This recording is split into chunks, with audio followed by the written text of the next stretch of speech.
Bob, I don't know of anything. want to call this meeting to order? If everyone could rise for the Pledge of Allegiance.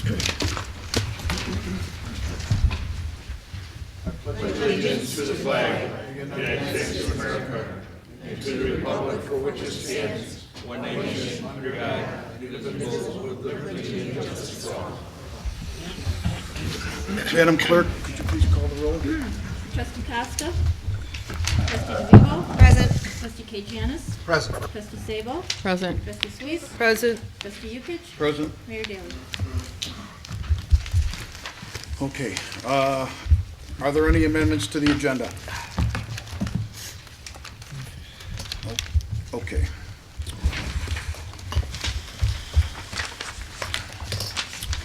I need an approval for the minutes of October 8th. Is there a motion to approve the minutes of October 8th, 2014 Village Board meeting?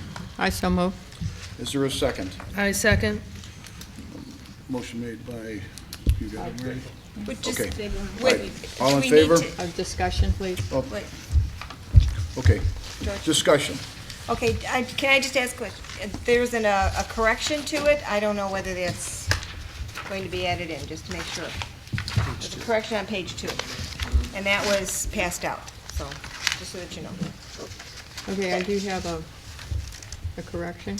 Okay. So, I do have a correction. Go ahead, trustee Sabo.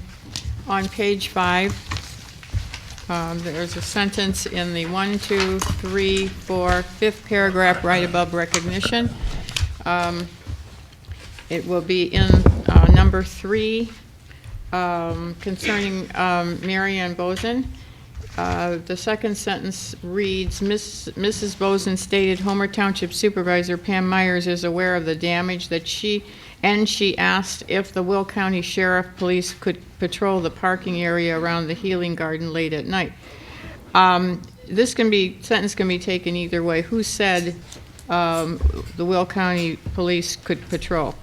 And if we put a period after the damage and end that sentence, and then cross out and say, Mrs. Bozen asked if the Will County Sheriff Police could control the parking area around the Healing Garden late at night. That is correct. Thank you very much. Okay. Is there any discussion on what Margaret has suggested? No, it's just whatever, whatever's reflective on the tape. And if it's reflective on the tape, let that be a matter of record. Okay. Madam Miss- Clerk, could you make those? Yes, I will. Yeah, Mrs. Bozen did agree. Okay. She Whatever, waved to me. again, whatever's reflective on the tape, let it be said. Okay, so all in favor? Aye. All opposed? Motion carries. We'll go to public hearing. Do we have is there anyone signed up for public hearing? Oh, okay. All right, I need a motion to open up the public hearing. so moved. I need a second. I second. All in favor? Aye. Aye. Aye. All opposed? All right, motion carries. Public hearing on the final draft version of 159th Street Corridor Planning Study is open for comments. The public hearing is designated to allow individuals to state their opinions and/or concerns. It is not a question and answer session. If there is anyone who wishes to comment on the final draft version of the 159th Street Corridor Planning Study, please step up.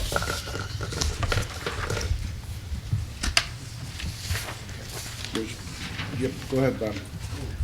Good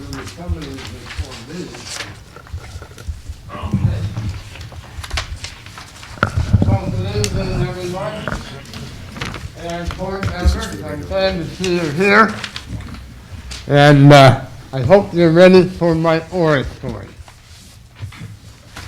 Let that just go when you're ready. Margaret, are you paying attention? Okay. All right. As you know, my wife and I have been residents of Homer Glen, or Homer Township, and then Homer Glen for 46 years. I have seen it grow from a wonderful farm community, a beautiful farm community, open air, be able to view the moon and the stars. Now, I know, Margaret, you will love that because that is true. That's what Homer Glen is all about. A village of community and nature. We have to keep to that model. All right, now, interest. IDOT. Now, I spell it a little differently. I spell it I-D-I-O-T. Please, I hope someone prints that. Because what they're going to do to our community and the business opportunities that we would have here on the 159th Street corridor. I realize it is, and it will be a financial corridor. There's no question about that. And I don't have a problem with that. I happen to be part of that. But please, don't forget the people who have been paying taxes and cooperating with sales tax for the village of Homer Glen. Some of you have spent the time going to Springfield, explaining to them our desire to make our community safe. Make it a community that people will love and cherish and want to raise their children here. Now, enough with that said. First of all, let us try to remember when a group of us went to the power people in IDET. Now this is what I wrote just a half hour ago. They assured us that they would help us in our endeavor to keep our community safe. Well, ladies and gentlemen, I don't know what safe means. You and I know, but idiot doesn't know. They like 50 or 55 miles an hour, 4-lane highway, divided unmodel median. Well, ladies and gentlemen, what does that do for dummies like me? Our customers, some of which have 40 and 50-foot motorhomes. Well, guess what? I won't be able to sell them LPS. I won't be able to sell them chemicals. In other words, they will go elsewhere. Who loses? Obviously, my wife and I do. But secondly, oh my God, please understand that I guess I'm being a little selfish, but I'm thinking for every business owner on 159th Street. We need to be able to slow the traffic down. We need to get rid of that unmodelable median. I'm not against the median. I don't have a problem with that. But where the businesses are concerned, it must be modelable. Imagine this for a minute, all right? You have a 44-foot diesel pusher. Try to turn it on a double-lane road at Parker Road. It can't be done, ladies and gentlemen. So their alternative is guess what? Go to Frankfurt. Go to Joliet. Well, we're trying to build a community here with a reasonable tax base so that we can pay our people a living wage, and unfortunately, I didn't see it that way. Most of you have supported the business community. How about insignificant things? The police department, the highway department, the fire department. You know what they told me? I hate to tell you this, now I coined the expression. Let it burn. Isn't that terrible? I'm saying that. Because if they can't get to that accident, and if they can't get to that house burning down, what do we do? Let it burn. Let them die. Thank you, I that. Maybe the one upstairs will have mercy on you.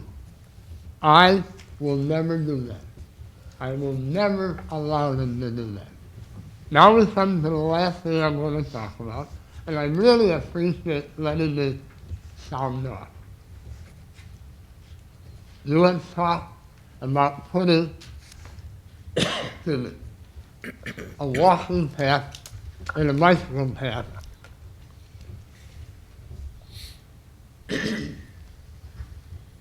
on the south side of 159th Street. Ladies and gentlemen, I don't have a problem with that. But I will not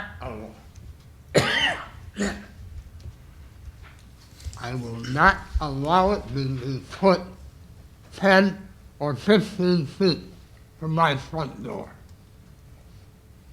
I have 9 windows or 8 windows going across the front of our store. Aqua Pool has all glass. There, let me give you some statistics. Young people from the ages of 12 to 17 have been known, mind you, 50 out of 100 like to break windows. Well, how about that? Isn't that wonderful? Huh? Nobody's ever looked into that statistic, but I have. So what that means to me is that when I come to my store in the morning, I have to clean it up. Isn't that nice? I don't think so. Also, and then, let me do it.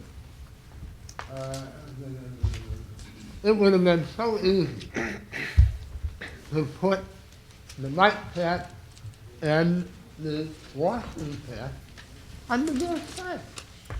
Everybody knows what's there. You could start at total flooring and go all the way to our boundary, which is Glen Road. What the hell's wrong with that? What are you calling for? I know what I'm talking about. Remember, I've been here 46 years. So what I'm saying is work on that. And I know you will. You always have been there for us, well, most of them. But I can always count on Margaret for sure. And this is the new, the C, and Ted, and Zale, and George. You've been there. You know what it is to try to survive. Our economy, as the administration in Washington said, is coming back.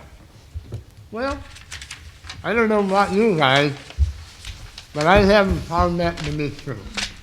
At least not here. Oh, wait a minute.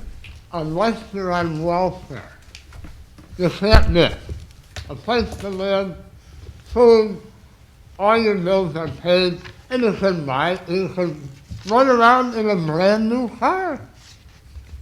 Isn't that wonderful? I know. Anyway, Just so you know where I'm coming from. Yes, I do. Thank you. Yes, sir. Mr. Sherman, did you want to speak, or did you want to wait till it came up? You just quickly introduce myself. I'm Gerald Sherman, I'm the CFO for Big R Stores, and we're on your agenda later on this evening, and I'm here if there's any questions. Okay, thank you, sir. Thank you. Frank Bujal? No, he said this is, or, So there was a couple for 159th. This is on 159th. 159th. Hello, I'm Frank Bujan, live in Hidden Valley Estates. I've been out here 14 years. I did a write-up here, and I left it for all the trustees, Mayor Daley, the village manager, the village attorney. I'm asking you guys to take a bold move. What I'm suggesting, taxpayers of Homer Glen united to stop Illinois Department of Transportation, IDOT, from widening 159th Street from 2 lanes to 4 lanes. We wish to examine the IDOT study which justifies this misguided action. I'm sure this is public knowledge, but we have lived near 159th and Bell since 2000, 14 years. Since I-355 exit 159th and Gauger has opened, we have noted 159th Street traffic has not increased. Now, some people can take exception with that, but I've heard some numbers that in a 24-hour period, there's 13,000 cars. I don't know, that's, 500 cars an hour. I don't know if that seems not that much to me, at 500 an hour. The only time the traffic is a little busy is at the beginning and end of the workday. Advantages of widening 159th Street has no purpose except putting more businesses on 159th and generating more sales tax for the state. This is advantages of widening 159th Street. Number one, a lot of us have moved from Orland, Tinley, that area. It's going to spoil our area, the rural aspects of it. And it'll make our 159th Street a racetrack, just like Orland Park, Tinley Park, Oak Forest. You just have to drive down there, and that's what this is going to look like. It's not going to look very good. Look at 159th from LaGrange Road, 9600 West to Cicero, 4800 West. And this is how our village, Homer Glen, will look. This is not progress. I don't think it's congestion. Most of them move out of here to get a little farther away from the things. Now, we might say, well, we're going to need more shopping and that. It's 10 minutes, 15 minutes drive to Tinley and Orland. There's plenty of shopping there. There's plenty of shopping 143rd and Bell. That Kmart at 159th and Bell, we lived across there from 14 years. We wonder why they didn't close it 14 years ago. There's only a few cars in it. They had to be running a big loss all the time. I'd like to see the numbers. I'm a CPA, so I deal with numbers a lot. I'd like to see the numbers of how much sales tax that store really generated in those 14 years we were there. I don't think it's that great a number. Okay, how Homer Glen taxpayers can have this issue resolved fairly. One, we asked the village of Homer Glen to immediately file a cease and desist order against IDOT to ensure that no further damage be inflicted on the trees and shrubbery in our rural setting. We asked the village of Homer Glen to have a special referendum voted upon by all the taxpayers. We asked that the referendum be voted on between January 1st and January 31st, 2015. The referendum was real simple. It'd just be a no and a yes. No, do not widen 159th Street to 4 lanes. Keep 159th to 2 lanes. Yes, widen 159th from 2 lanes to 4 lanes. I think this is an important issue. I think a lot of taxpayers, citizens of Homer Glen, are apathetic about it. They figure it's a David and Goliath thing. But I implore you guys, who are our representatives, been elected, to take forward action. We can stop IDOT if you want to. If you don't want to and you think it's going to do great for the village, God bless you. But I think most of us would feel I'm right. We don't want, it's going to just be Orland moving out here just like you got now. Automobile dealerships and all this stuff. And I'm sure landowners that own the land, sure, they'll love it because they can make a big profit. But, okay, the next thing, this is a case of home rule proceeding over state rule. We, the taxpayers, are frustrated with big government, IDOT, telling us what to do with our village and planning. We understand 159th is a state road, but the villages and cities that are impacted by this project have a vote as to what the decision will be. Home rule has won before over state rule. We believe that the courts will rule in the taxpayers' favor again. We ask that this proposal be presented to Mayor Daley and the trustees at the special meeting which we're having tonight. Also, we should insist, this isn't really part of the thing, but I just have a strong feeling myself that, you know, we're the worst state in the 50 states with our debt. And now we can thank our representatives in Springfield who have really dropped the ball over the years. We should insist that the state and IDOT earmark the savings on 159th Street to the pensions of the workers who have been cheated by the horrendous fiscal mismanagement of funds by the state reps and senators in Springfield. In other words, I'm saying people are more important than a road, putting up roads. Well, let's throw this back to the state and insist it's our money. It's not their money. It's our money, our taxes. We pay for it. They're merely representatives that have been voted in. But they're so apathetic down there, and they've had a crony club for so many years. I actually went to school with Michael Madigan. I only met him once, but most people I know today, I don't think that highly of him. He's got a lot to do with the problems. But he took care of his friends real good. But anyway, I'm getting off the subject. We must also remember that they are spending our tax dollars, not theirs. We want smaller government, not larger government, as Madigan, Cullerton, and the cronies have done. We know most services can be provided by the private sector, and it is more cost efficient. So anyway, I'm asking you people to consider this very seriously, and hopefully I sent a copy of my write-up to the village attorney also. Mr. Sturk, is it? It is. Okay.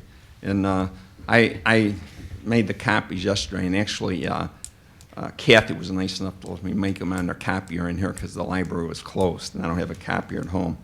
But I hope you really take this seriously, because I can't see any advantages to this. You know, I live in the city of Chicago. We had 40-foot lots, and we were congested. Then we moved to Orland, got a little bigger lot, but then when they built the shopping center, you know, progress, I guess you'd call it, you know, mass exodus. I have a friend who was in government. He fought against multiple dwellings for years. They wanted to, his name's Wayne Mirage. You probably know him or have heard of him. He fought against the dumps that the guy wanted to have at 143rd and Wolf.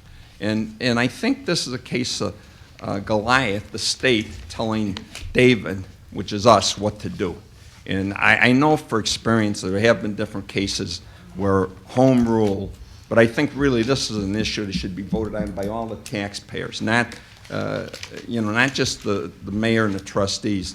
So hopefully, I'm going to follow up on this real fast too, because I want to see a fast track to a referendum. If they don't want to do it, you guys don't want to do it, I'm going to look for some legal action myself to take with some people I know, so we can be as representatives. But I hope you guys pick up the ball and do this. I know they've started working on 159th, and it's looking like hell already because they're knocking down, excuse my French, but they're knocking down all these trees and everything. They can replant the trees. We got to stop them before they start laying asphalt, and they've gone too far. So anyway, I really would like a cease and desist order done as quickly as we can, if you guys could vote on it. Thank you, Mr. Hujan. Thank you. Okay. Is there anyone else that would like to speak? Then I need a motion to adjourn the public hearing. So moved. Okay. Marcia? And is there a second? Second. Margaret? All in favor, say aye. Aye. All opposed, say nay. Motion carries and the public hearing is adjourned. All right. The meeting will be called back to order. The next agenda item is reports and communications. So we go back to public comment for that. Oh, no, take that back. The trustees, we're going to start off with Trustee Sabo. You're asking for comments This on... is for the, your trustees' comments. Reports and communications. All right, okay, because I thought you were asking for something else. No. Okay. I knew it was. Thank you. Reporting for the Environment Committee on Earth Day Arbor Day for 2015. Applications for the Earth Day Arbor Day celebration are being sent to participants for the event. which takes place on that Saturday. The Environment Committee is also seeking sponsors, and letters are being mailed to businesses to gain their support. This is one way that we can augment the budget and bring more interesting and appealing and educational activities to this event. We've had great attendance in the past, and please keep that date in mind, May 16th, at the Cornell Family Farm. And the next Environment Committee meeting will be Tuesday, December 2nd at 7 p.m. The public is invited to attend. And that's my report. Thank you, Trustee Sabo. Trustee Kajanius? Yes, thank you. I'd like to report on behalf of the Economic Development Committee for the community. First, I'd like to state that we had a couple of ribbon cuttings today.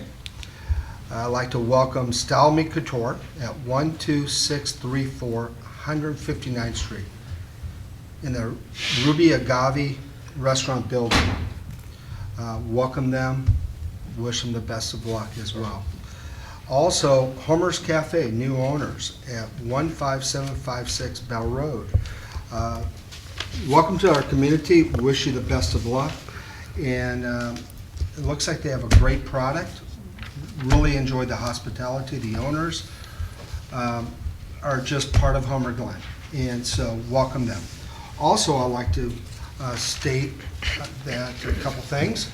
One is this, Schilling School and McDonald's teamed up again tonight. They had the McCare night. Thank you to our business owner, Bob, here in Homer Glen, McDonald's owner-operator, for providing this McCare night for the teachers in the Schilling School. The teachers and staff worked at the McDonald's restaurant tonight to raise money for the local PTL schools. Thank you very much, Bob, and to all the McDonald's families in Homer Glen. And by the way, you've done a great job with your remodel. Thank you for reinvesting in our community. And just wish you much, much success into the future. Also, I'd like to state that Pelican Harry's is going to be starting on November 24th, a bingo night on Mondays, starting at 7 p.m. to win some certificates. So I want to state that. Also, in October, the Economic Development Committee went out and visited, I think it was approximately 30 businesses or so, talking to business owners, managers, and staff in our community with a survey, a packet, a sticker for Shop Homer, Dine Homer, Support Homer, keep your dollars in Homer Glen. There was a couple remarkable things there I'd like to state. One is, they seemed all, in the reports back, they knew Janie. They either talked to her on the phone, our Economic Development Director here, either talked to her on the phone or visited with her, so she's been engaged with the businesses in Homer Glen. And Janie, thank you. That's great to have that conduit back and forth from government to the business owners. So thank you on that. The other remarkable thing is they're saying they want to be known out here. They want to be seen. They want to be recognized with signage, location, because they're set back somewhat, and they would like to have the consumers that are driving down, possible pending consumers, driving down the road, knowing where they are, whether it's the local grocery store or if it's the dry cleaner. They'd like to be seen from the street. So they talked about signage, they talked about temporary signage, they talked about just being recognized as a business owner.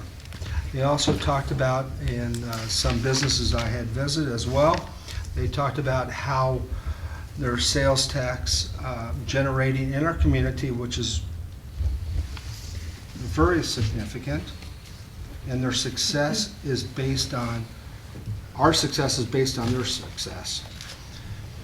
So when they brought up various activities in our community that are funded through sales tax, whether it be various activities or sponsored activities. So they like to also be recognized that it's their sales and generating of sales and their hard work and their dinner table that they slave over, providing meals to, that help this village have all the special resources that we like to have for the social activities. Our Economic Development Committee is a unique group where we understand as citizens. We look at sensible relationships, sensible regulations to help our businesses. And that's the reason why we went and visited them. We understand the relationship between our businesses and the property tax. More sales tax you generate, and the better the business climate, the better real estate taxes or the cap is there. Whether it be the school that has a property tax, or the township has a property tax, or fire protection has a property tax. Homer Glen does not have a municipal property tax. They understand that. But they want us to understand their successfulness is vital to the community. The businesses are the backbone of this community. Small businesses have cited regulations as an impediment to conducting business and being successful in the future. They want us to realize that. Community economic development, community recognizes that, and they want government, the elected officials, to recognize that as well. That's my report. Thank you, Trustee Kajianis. Trustee Suisse? Thank you, Trustee Yukich. Excuse me. Reporting for the Homer Harvest Days Committee. During our last meeting, we reviewed the Harvest Days event, which included discussions on improving transportation from District 92's parking lot to the event, possibly changing the entrance, along with other suggestions that were received from the vendors and participants. It was a very successful event, and it was enjoyed by all. We have selected the dates for 2015, which will be September 12 and 13, and will commence setting up the venue in the near future. That concludes my report. Thank you, Trustee Suisse. Trustee DeVivo? Thank you, Trustee Yukich. The Village of Homer Glen's Heroes Trail program has started. You can see on the screen the benches that we have purchased. There are 6 benches, and I don't know if you can really see the end medallion look circle. It says on there Village of Homer Glen and Heroes Trail. I said I can see it, but I'm right next to Yeah. And then on the back, there's a little plaque, and that plaque can have your name in it if you so choose to be on the program. So earlier this week, staff had assembled and installed, our contractor had assembled and installed it under the staff's supervision, the 6 benches on the Heroes Trails. 3 of the benches have already been donated by area residents. Where is Heroes Trail? There's not exactly an address, but it runs through the community. And one of them is on Bell Road. Would you like us to get you a map? We can get you a map of the trail, okay? And then you can see where it is, okay? I don't think anybody here knows where it is. Well, I think if they've been on it, yeah, okay. The Parks and Recreation Committee and the Village Board would like to thank Mr. and Mrs. Susan and Patrick Manning, Mr. and Mrs. Kathleen and Robert Mustari, and the Mayor and Mrs. Daly for their generous donation to sponsor the Heroes Trail benches. A community organization is considering an additional bench sponsorship, and I will mention them in the future board reports when the donation is completed. We want to thank everyone for their generosity. Now, if anyone is interested in being part of the village's bench donation program, please contact the village, Kathy Carrick, at 708-301-0632. Also, the Parks and Recreation Rules Subcommittee met this past week. We're very busy reviewing potential recommendations for changes to the village's existing 2012 Park and Recreation rules.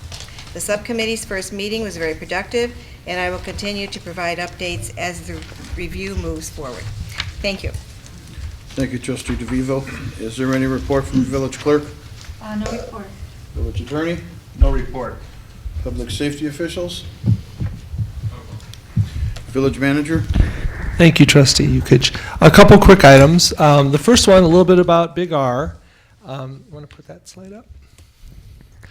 So tonight, the village board is going to be considering a draft economic incentive agreement. And the 1.8 million that showed there, a little bit more, the agreement calls for the village being set to receive at least $1.8 million in sales tax revenue from sales at Big R. This is the new retail establishment that is looking to purchase the Kmart facility and locate there. As you can see from the PowerPoint slide, the revenue is made up of both 1% sales tax totals and the village's 1% home rule sales tax, a combination of the two, 1.862 million. Tonight, the village board, as I mentioned, will be considering an economic incentive agreement between the village and Big R. Mayor Daley, the village staff, our village attorney, and Big R representatives have been busy developing this agreement that I believe is a real win-win for residents of Homer Glen. It will generate at least 1.8 million over the next 10 years for the village, and likely considerably more than that. So I'm happy to recommend approval of this win-win agreement that staff believes will continue our ongoing and very successful economic development efforts. Tomorrow, we had scheduled a Village Hall Remodel Staff Committee and a Village Board Committee meeting for tomorrow afternoon. Williams called today and had to cancel that. They've had some things come up and they have not been able to get all of the concept drawings done that they wanted to. I'm hoping that they'll get the concept drawings done in a way that I can distribute them before the rescheduled meeting that will be next Thursday. That will probably make the meeting a little bit more productive if you're able to see those in advance. So the new agenda has been posted and we've made the adjustments online. So I wanted to let you know about that. They were apologetic, but I think next week's meeting will probably be more productive. Also, just a reminder, the Village of Homer Glen's Christmas tree lighting ceremony is going to be held on Monday, December 1st. I know we don't want to think about December 1st and the snow that will probably be there, but it'll be at the junior high on Bell Road. Very festive occasion. The choir will be singing as they usually do, and Santa will stop by as we light the village's Christmas tree. I want to wish the Homer Glen Foundation success with the Mike Hike 5K that's going to occur this Saturday, November 15th. And if anyone wants more information about that, they can go to www.mikehike5k.com. Two other very quick items. This week we started planting the parkway trees that are part of the village's new parkway tree replanting program. Staff member Stu Silent is our staff liaison for that. She's doing great work. She's been outside the better part of these past 2 days as our contractor has been planting trees. One of the things I wanted to mention is, we RFP'd out these trees per Roger Ross's recommendation, and of course the Environment Committee looked at it and the board did. They're at 1.5 to 2.5 caliper trees. Roger, our village arborist, who everyone respects, has been our village arborist for a number of years, really believes that if you plant a smaller tree, it will catch up to a larger tree that you will plant, because typically if you plant a larger tree, when they replant them, it does a lot of damage to the roots. So we planted some smaller trees. There are 8 different varieties. If you got an oak tree, then it's a pretty decent sized tree. If you got one of the lilac trees or one of the other varieties, it looks very small. But Roger went and he actually tagged all these trees at the place up in Lake County that we got them for. He picked some excellent trees. They're very healthy, and we have a lot of hope for what they'll look like in the spring and in the years to come. So that started, and they might be completed with it already by Friday, which is great. I think it's 70 to 80 trees. And then we'll, of course, follow up in the spring with another planting program for more people that have lost trees in their parkway. And finally, just one thing I know the board has kind of been keeping track of, the Orland Oak Shopping Center sign is being replaced this week. If you drove by, it may have already been put up. The new one may have been put up today, but they have it there on site. So that's happening this week, okay? That's all I have. Thank you, Trustee Yukich. Thank you, Village Manager Davis. Next agenda item is public comment. If you could please keep your remarks to 3 minutes. First one is going to be Lynn McGarry. Lynn, could you give your name and address, please?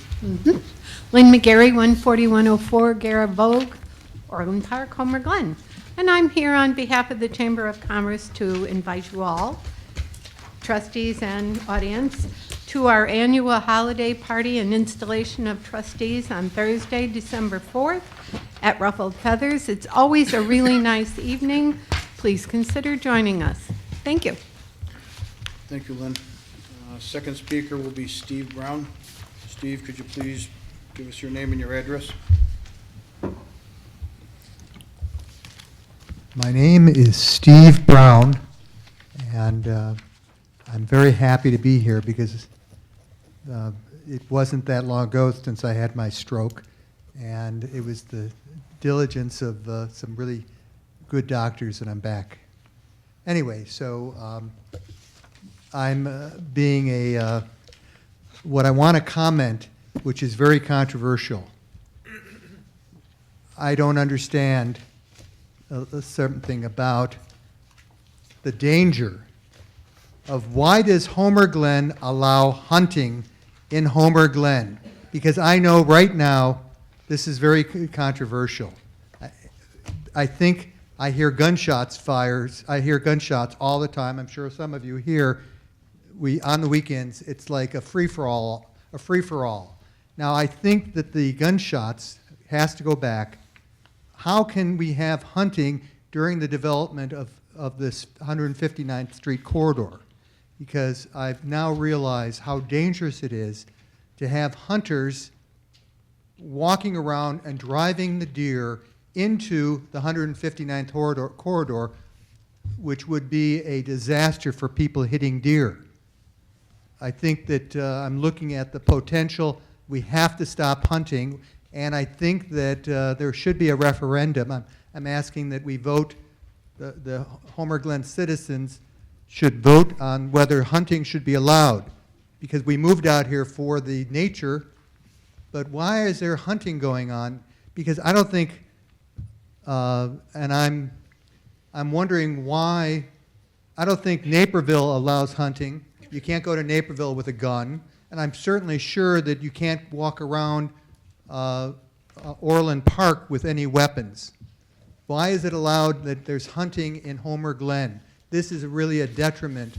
Why is there? And I'm putting this as perhaps as a potential referendum that we vote on this, or I'd like to have the trustees decide right now whether they want to move ahead on whether hunting should be, I've been told before that you can't, that there's a right for hunters.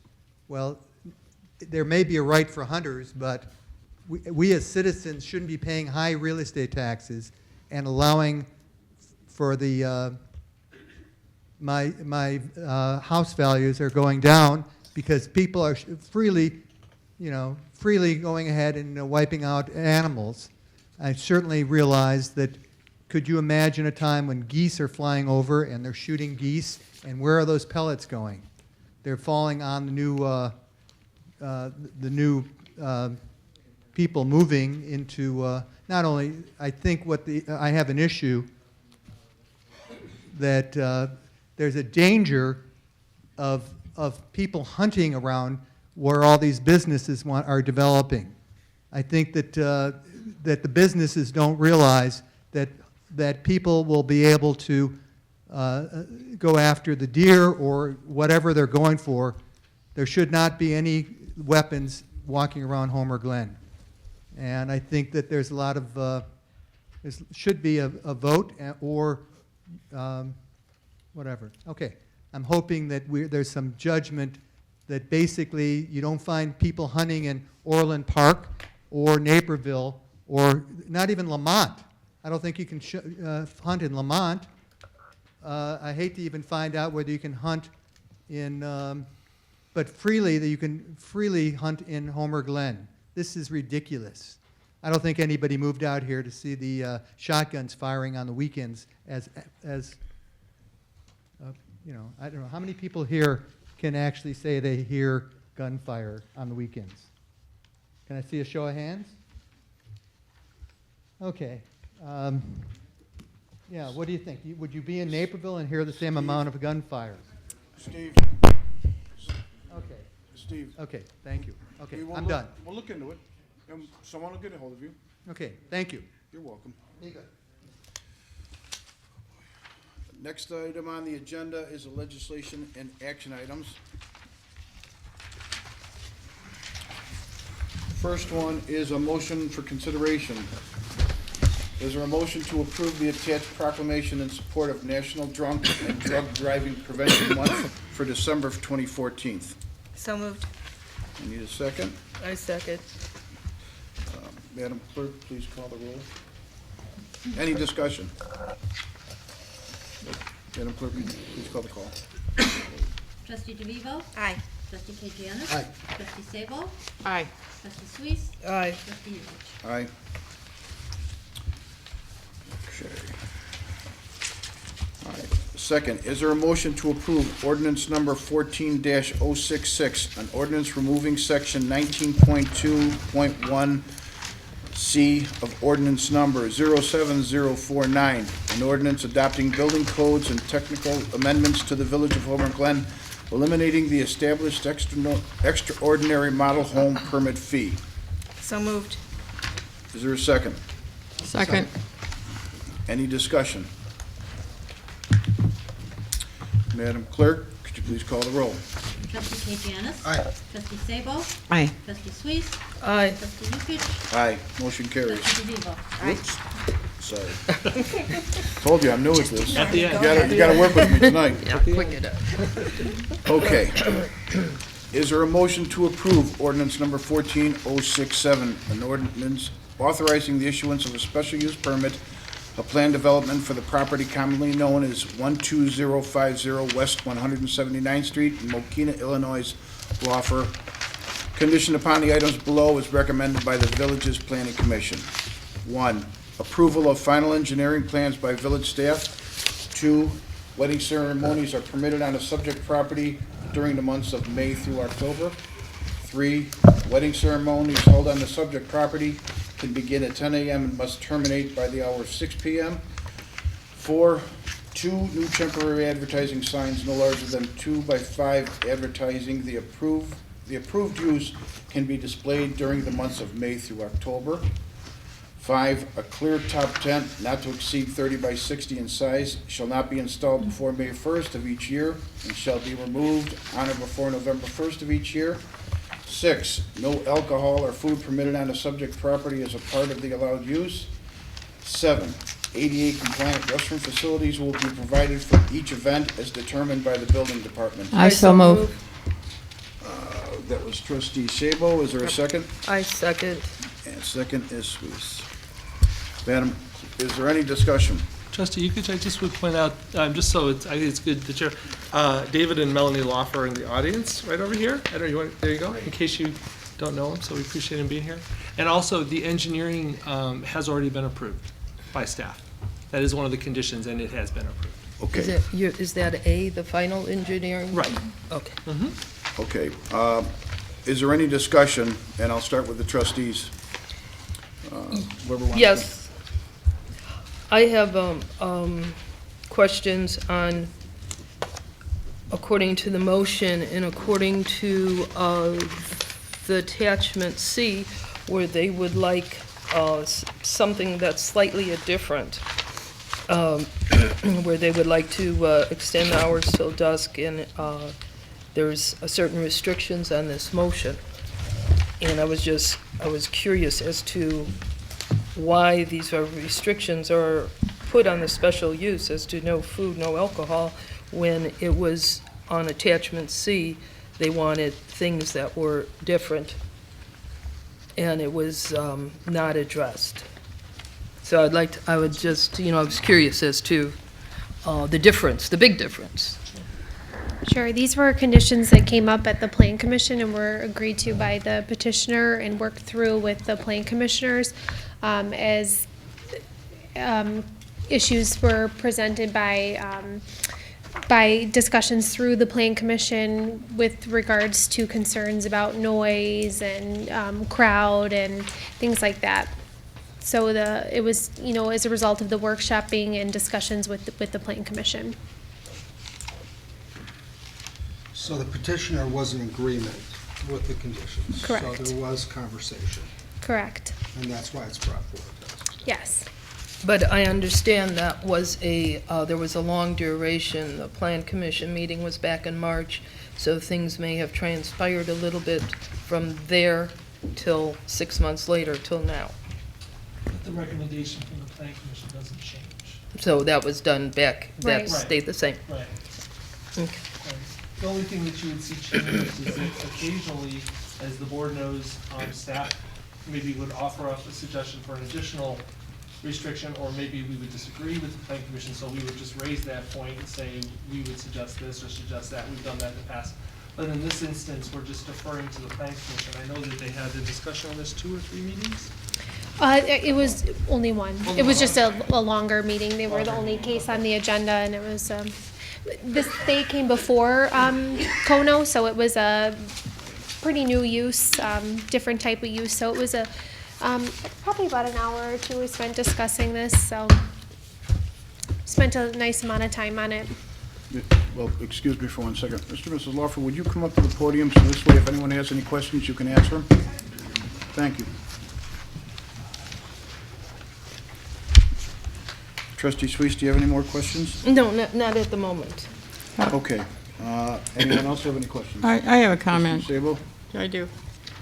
Well, I'd like to congratulate Mr. and Mrs. Lawfer for what they're trying to do. And as it's termed in our packet, agritourism. And the comprehensive plan states, and I do quote that, it was in our packet also, but it's quoted from our comprehensive land use plan of 2005.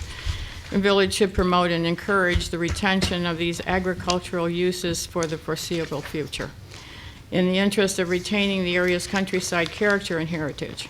This project will retain the agricultural character of the subject property, and that is what's happening with farm property these days and farmers that own the property. They're also looking for something that brings people to their property, enhances their property, benefits the community, and the people that come here actually get a taste of what it means to be down on the farm.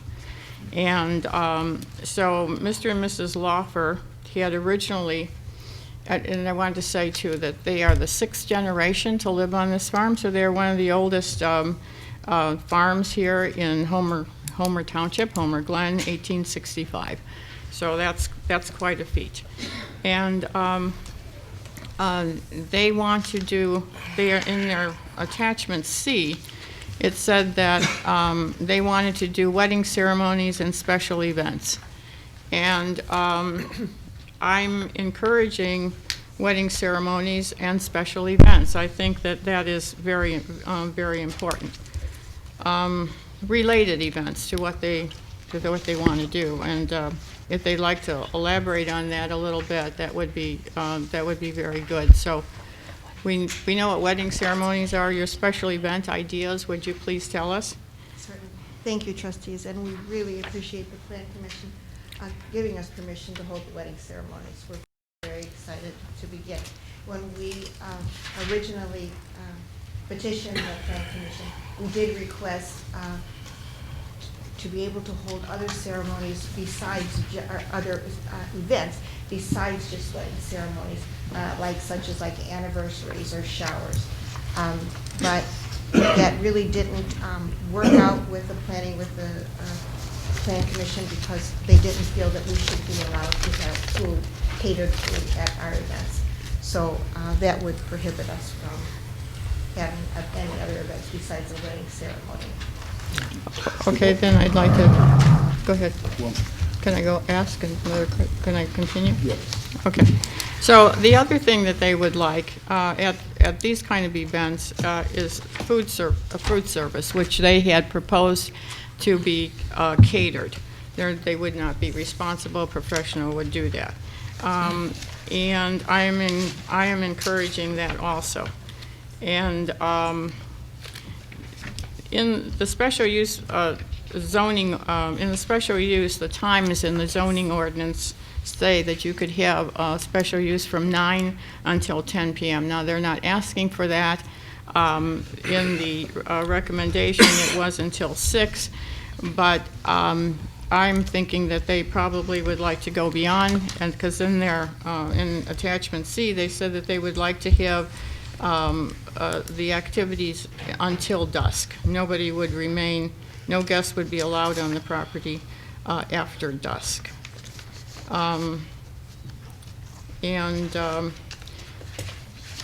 So those are the things that I would like to recommend to be changed.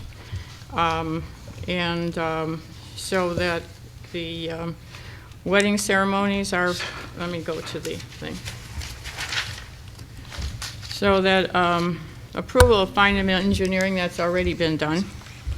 Wedding ceremonies, number 2, are permitted on the subject property during the months of May through October. There's no issue with that, but I'd like to add that wedding ceremonies and special events are permitted on the subject property through the months of May and October. Wedding ceremonies held on the subject property can begin at 10. I think that as long as the ordinance says 9, it should say 9 a.m. and must terminate by dusk. I think that should be amended. And then number 4, they get 2 temporary signs, advertising signs, because they are on the corner. And I do not understand why they are held to a clear top tent when a lot of varieties of tents are available. So that I don't think they should be limited to that.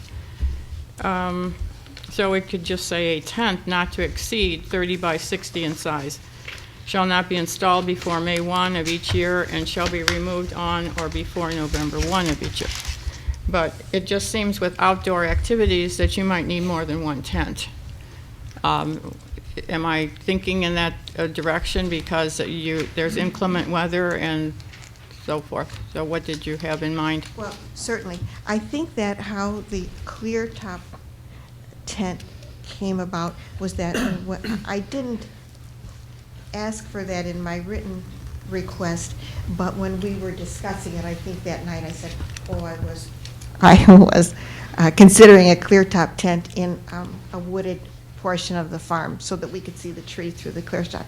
And I think that's how that ended up being on the agenda. But we would appreciate it if we were allowed to use a tent that didn't have a clear top also. It would be very helpful. Most tents are not a clear top. If we were allowed to hold special events other than just wedding ceremonies, obviously it would still be within the number of guest limit that we have been allowed, and which goes along with our parking lot size, which is 99 or 99 and a third or whatever that comes out to.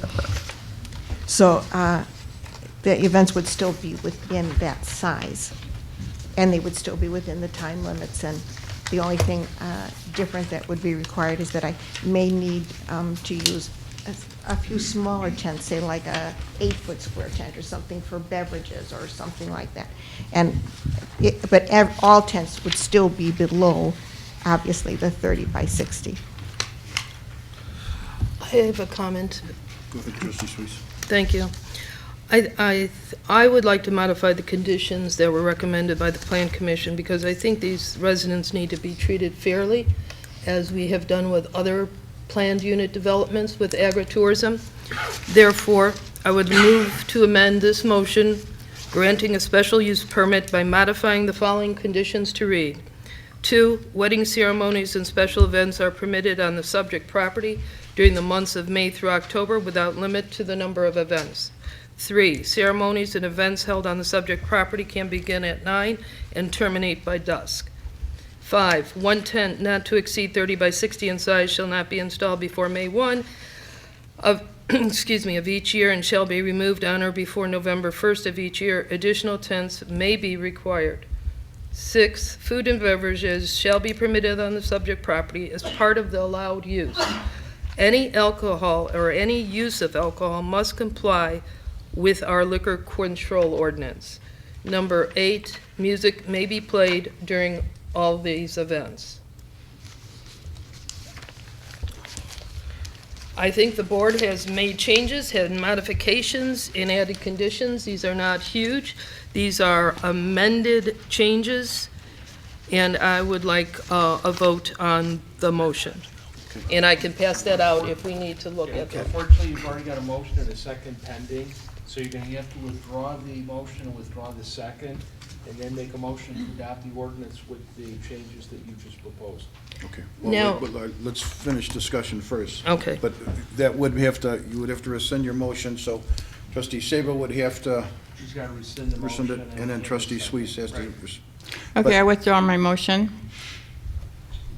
Trustee Suisse? I withdraw. Okay, all right, trustee If- DeVivo, did you have anything that you want to say? I think that this is, based on what the Plan Commission recommended, it certainly is restrictive.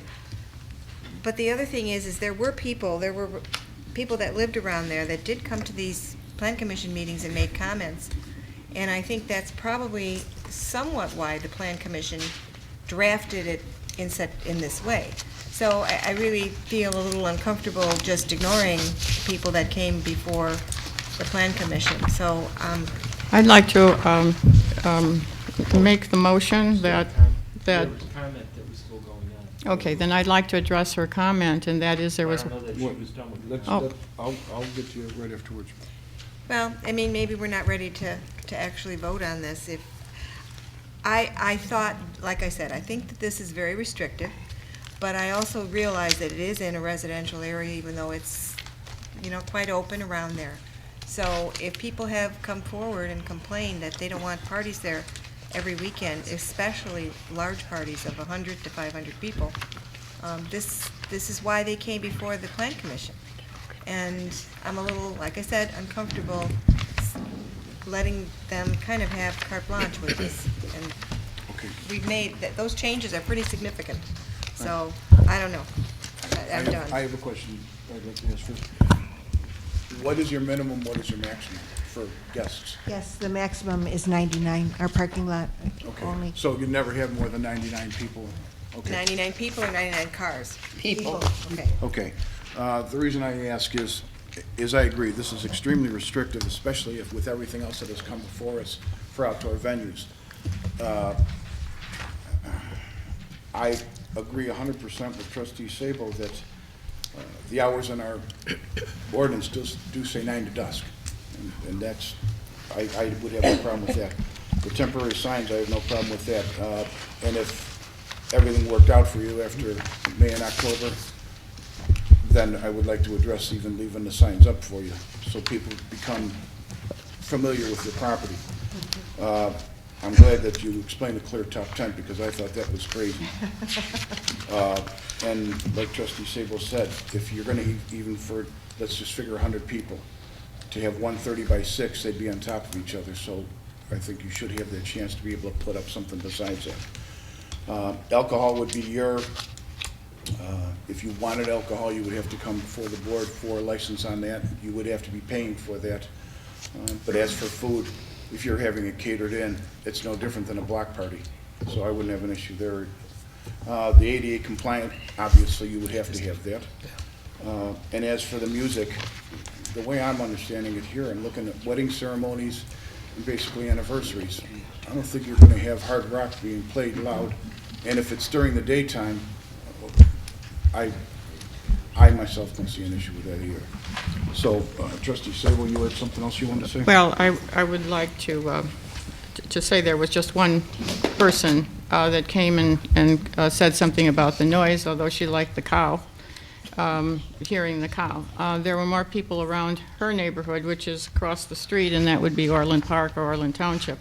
I'm sure that they have parties. There are plenty of trees on this property that will block the noise, so I would like to, so I made the motion, I withdrew the motion. Trustee Suisse has read a motion that I would like to propose. So if trustee Suisse, I can make the motion, but I don't have what you had read. So are you, Make a motion to adopt the ordinance with the amendments proposed by trustee. Okay, I move to adopt the ordinance with the amendments proposed by trustee Suisse. I second. Okay. Is there any other discussion? Trustee Yukich, would you guys, typically we would have put this in the backup had we know it would come. Would you like for me to read what the definition of special event is? No.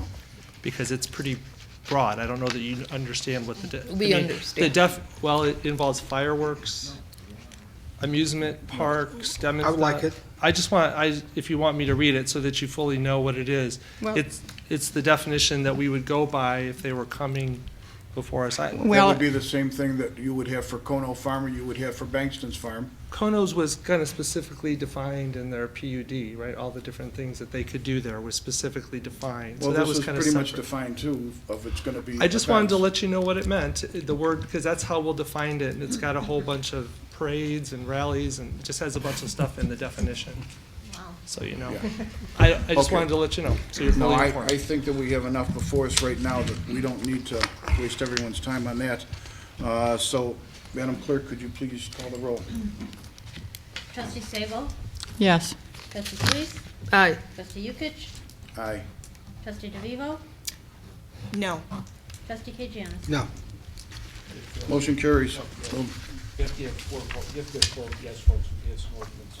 Okay, do I get to vote twice because I'm Mayor Pro Tem? Yeah. Okay. What I was hoping for, I did request and didn't get the chance to hear it, but I did request the opportunity for the village manager to say that. That's why I voted no, because it was cut off of the discussion, and I did want to hear that. But now the vote's over, and that's the reason why I voted no. I did have several questions, and I tried to raise some questions, but. Well, I gave everyone an didn't- opportunity to ask the questions. but I as tried to for- raise some questions, and, Okay. but that's why I voted no. It's not We'll bring it up against the at the- petitioner, but I wanted those questions raised. We'll bring so it we up knew at the where we next were meeting going. for you. Cameron, could you please put this back on next, the end of the month's meeting?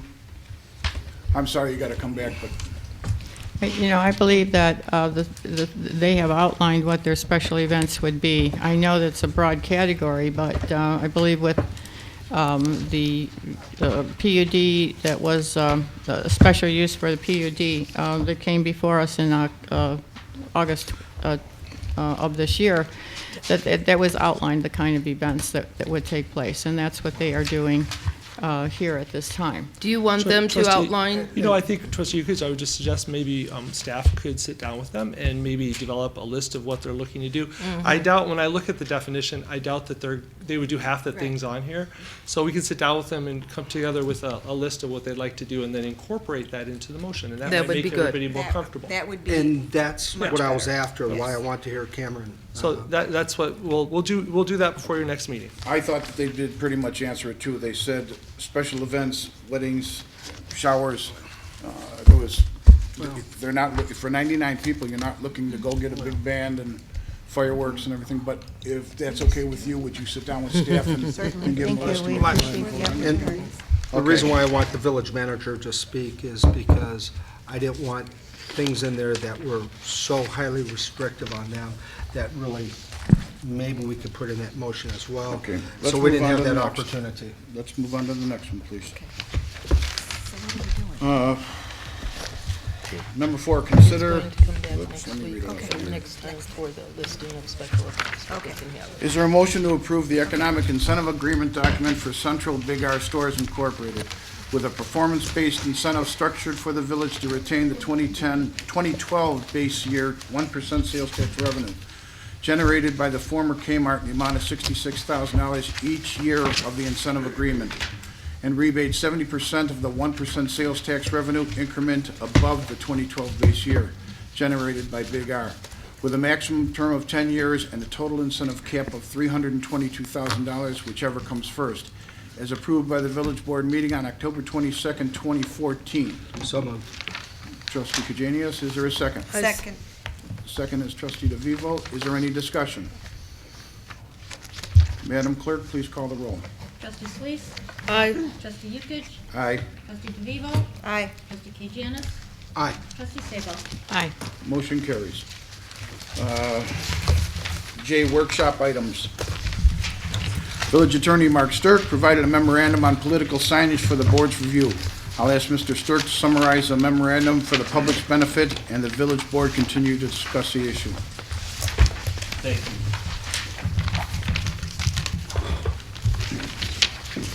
Our office issued a memo to the village on September 7th of 2012, and then another memo on December 3rd of this year.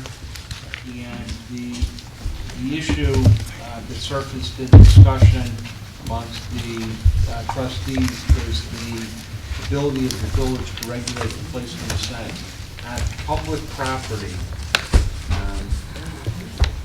It's going to be, there's actually two types of public property. There's public property that the village controls, its own property, and there's public property that's controlled by the township, the county, or the state of Illinois. And with respect to the former, the village's property, you can control or prohibit signs in the public right-of-way, but you cannot prohibit certain types of signs and allow other signs. So in other words, if you're going to prohibit political signs, then you've got to prohibit every other type of sign. Signs for charitable events, walks, Little League baseball, etc. You cannot pick and choose between the two. With respect to the other public rights of way, those controlled by the township, the county, or the state, you do not have the authority to prohibit signs in those right-of-ways because they're not under your jurisdiction unless you have an agreement with one of those governmental agencies for you to manage the right-of-way. Any questions? Okay. Thank you. With that being said, earlier... There's nothing for you to do. Well, but we're still going to discuss this to see whether or not it's going to come up for a vote. A few weeks ago, I called you, Aaron, on some signs for the Dragonfly to see if they could put some up and down the streets because the time was running out for the venue that they had over there. I was told that they could not put them out. They would be picked back up. I called John Robinson, and he told me the same thing, that they would be picked back up. But I see on the bottom of this right now, the Dragonfly Foundation was put on there as something that we would be taking away their right to do. Where I have a big complaint, and you gotta understand, I run for office, so I have signs too, but someone did a perfect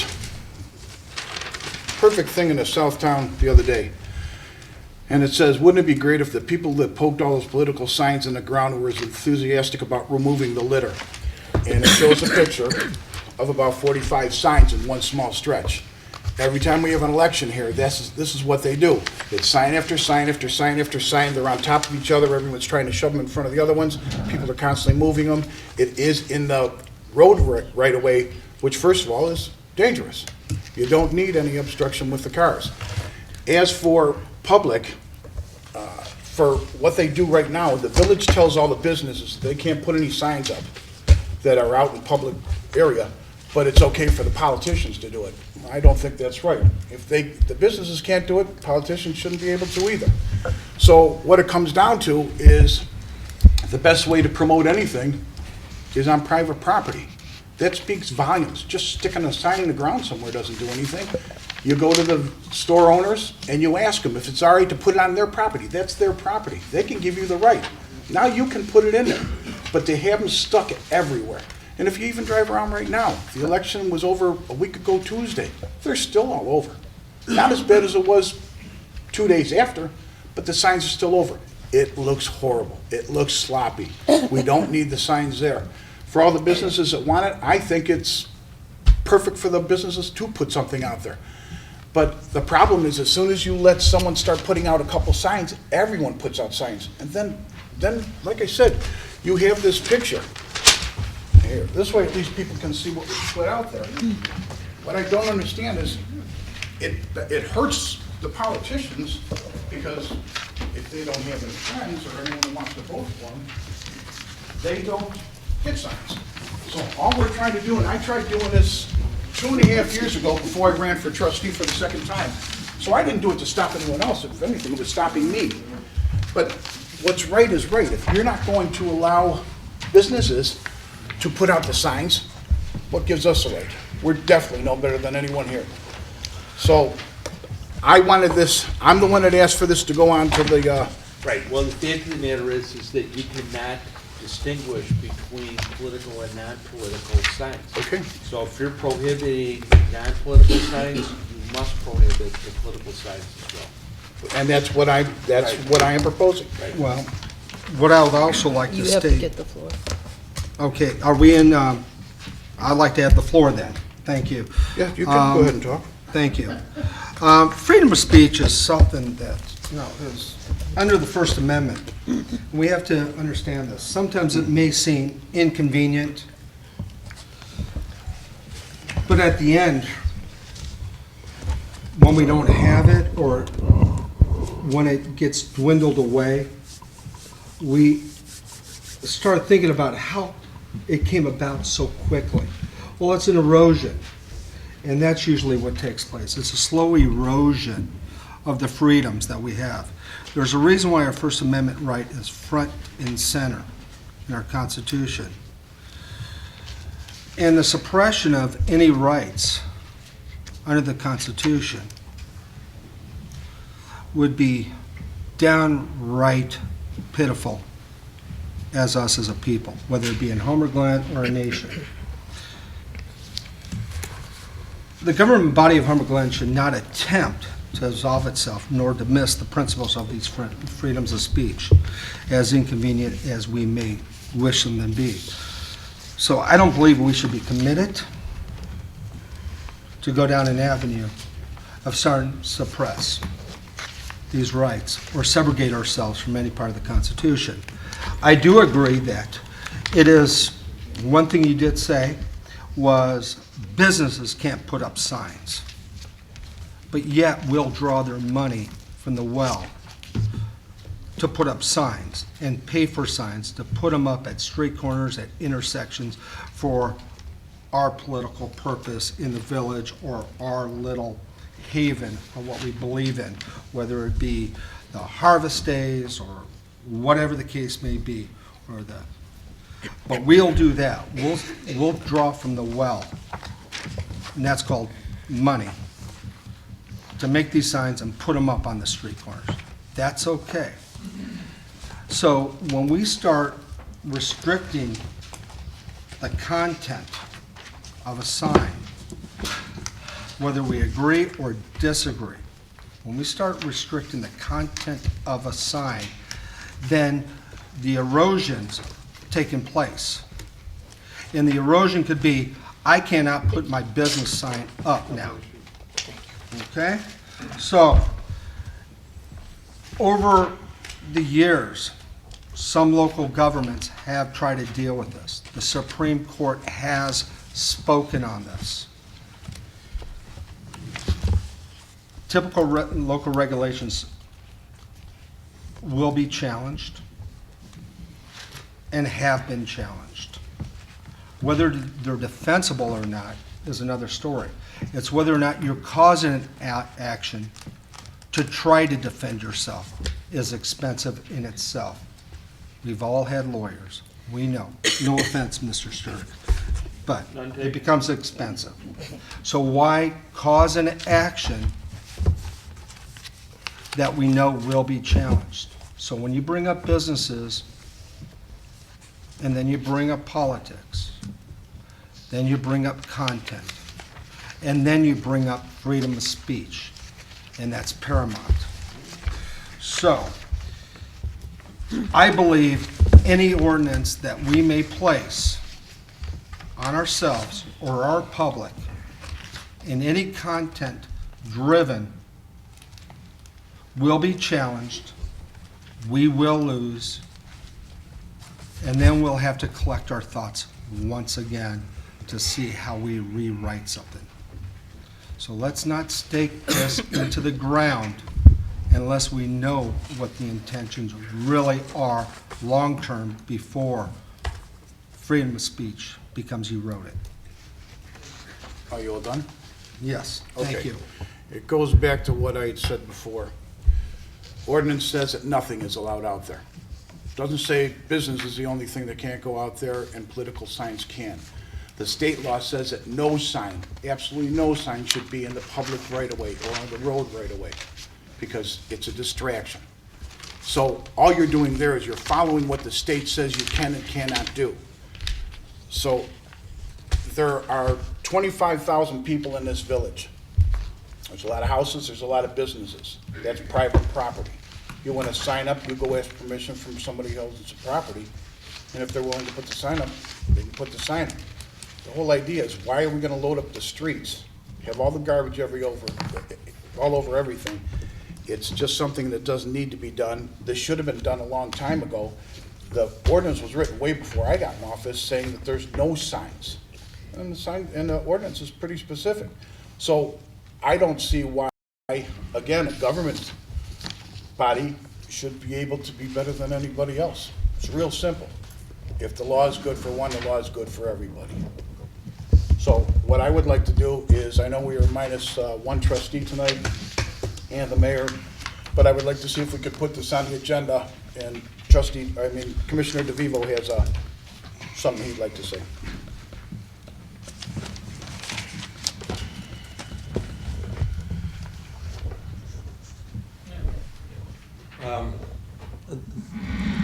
Mike DeVivo, Highway Commissioner, you all know who I am. Normally I don't get involved in your workshops, and I do feel as though I'm invading something here, but perhaps I'll qualify my standing in front of you. When we first became a village, one of my tasks was to be the chairman of the ordinance committee, the zoning committee. And one of our jobs was to write that sign ordinance. Bob, you're on that committee. That committee was made of a few residents and a couple of people in the business. So having been the committee, the chairman of the committee that put forth that ordinance, I felt it right to come up here and say something, what our philosophy was behind all this. This is something we discussed over probably several meetings. I don't think we took it lightly. It wasn't a, okay, here's what we're going to do. We discussed it at great length. And there's just so many things that we discussed, and so many things I could say. I'm going to try to be concise. First of all, let's get to the heart of the matter. Is there yard signs? They're not right-of-way signs.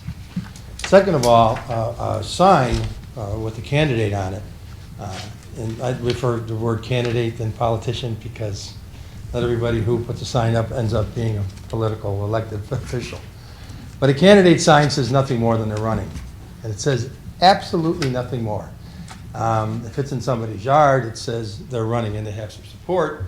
If it says they're in the right-of-way, it says they're running. There's a lot of ways to do that, so I don't think you're really restricting anybody's freedom of speech. There's a lot of ways to let people know that you're running. Second of all, it's the big thing is distinguishing what signs you can and can't put out there. And this is, as the attorney, Mr. Sturk, pointed out, you can't say, yeah, okay, you can put political signs out there, but you can't load the right-of-way up with McDonald's signs. And it's just the same thing. I'm a firm believer that nothing should go in the right-of-way, and that was a decision I had made long before I became highway commissioner. I ran for office 3 times, and the first time I ran as an unknown against a 32-year incumbent, and I did not have one political yard sign. I never bought a sign, and I managed to win the election. They do very little, so I don't think restricting signage in the right-of-way is restricting freedom of speech, because you have all kinds of places to say that. You can stand in the right-of-way and say vote for me, but you just can't direct something there. The best way to look at this is there are many communities who are capable of electing officials without having signs in the right-of-way. Many. Are we not capable of that? Why, of course we are. And that's about it. But you need to know that this is something that a committee discussed at great length over many meetings. Thank you very much. Thanks, Commissioner DeVito. If I may respond? Wait, I would like to respond to that. We're, in all due respect, we are always capable as a board to pass a law. we are always capable. So, to that comment, I could agree with you on that. But I do believe that if we do go down this path, we must leave an alternative then for all the organizations, not just candidate organizations, but all organizations within our boundaries, in deference to properties we do not control or own, which are state and county, but within Homer Glen right away. From the schools, I saw an audition sign up today for 33C. I saw Mike's Hike sign up there, so we have to send them notice ASAP. We need to send ourselves notices also on right-of-ways for our own events. But we start stumbling down the path that I don't know if we could fully support our own weight as we stumble. So I would urge this board to follow the recommendations of our legal counsel on this motion, or this pending motion in reference to the content of signage. And basically, that's what it comes down to. It's the content of signage. Are you all set? Yes. Okay. Cameron, could you please put this on the agenda for next? Sure. If you could just be more specific about what you specifically Well, want on. actually, what I would like to do is, well, you can't put it in discussion and be able to vote on it. You already have an ordinance to this effect. Right, so basically all it is we're going to all agree just have to to follow enforce the it. ordinance. Okay, so just trying to, from a staff perspective, so like our festival signage, all of our festival signage that attach to poles is all in public right of way. All the festival signage that the commissioner puts up, so that will no longer be allowed. Correct. Right, okay, all right.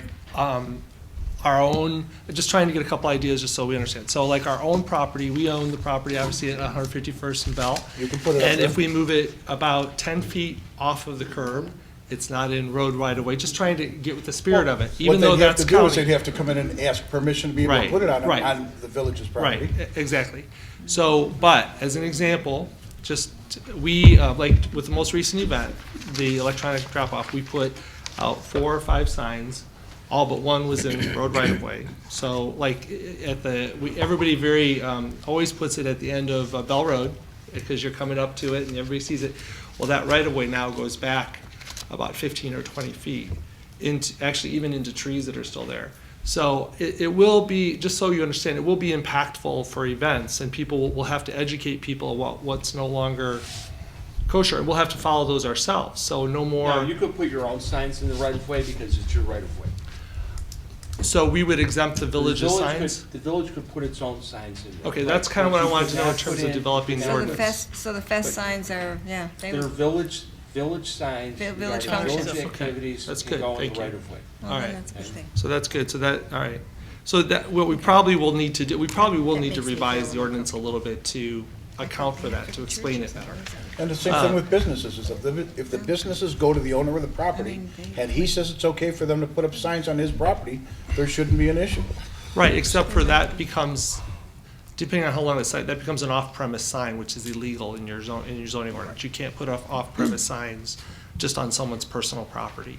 So we'll have, this does have ramifications that trickle. We'll review. And so I'll we'll have to the review it. ordinance with Cam in the next week. Right. And decide what contours to the ordinance should be recommended. Well, Right. okay. And I would like to be there. Great. Then I would, as well, I would like to be there because we've had many discussions over the last couple years. And one thing I didn't see in my report, several of the business owners understand the vote on prohibiting temporary signages for their businesses in the past. They are very aware of the vote that this board has taken. They actually know the outcome of it. So I know they're going to be very interested in this. I'm very interested in this, and I definitely as well want to be here for that discussion as well, because one rights should not oversee another's rights if we are a land of equal rights. So so we can organize a get-together to discuss it, and then as long as we have progress on it, is it okay? Maybe we'll hit the next meeting, or it might be the meeting after, but we'll make progress on it. Does that make sense? We don't have an election that's imminent right now, so, all right, very good, thank you. Appreciate the direction. Okay. Wait, George. I have a comment. Go ahead, Trustee Sabo. Okay, this is a manager's memo from January 26, 2012. And in there, and I'm just going to ask, because it says that it's election time again, you know, here we are, a few years later. The A&F committee will have a discussion at their February meeting about making a small change in our sign code to bring it up to date with the state law. And did we ever do that? No, the last time the board discussed this, when Kerry Horvath was representing Olson and Stirk, and when he provided basically the same information about this, the board decided that they didn't want to move forward at the time because of the impact it would have on the nonprofit signs. And so we just stopped it, and there was no further discussion about it. So now, the one thing that we do have to eventually change in the ordinance is the limitation it has on not placing political signs on private property, because that law has changed, which either Kerry or Attorney Stirk pointed out to everyone. If you can't, but no, the discussion stopped because of the impact it would have on nonprofits in the community. Okay. The events and stuff that you see, like the Mike Hike signs right now, there's probably 20 Mike Hike signs in public right-of-way right now. So that's, I think, the reason it stopped. Okay, there's another thing in there that you did right.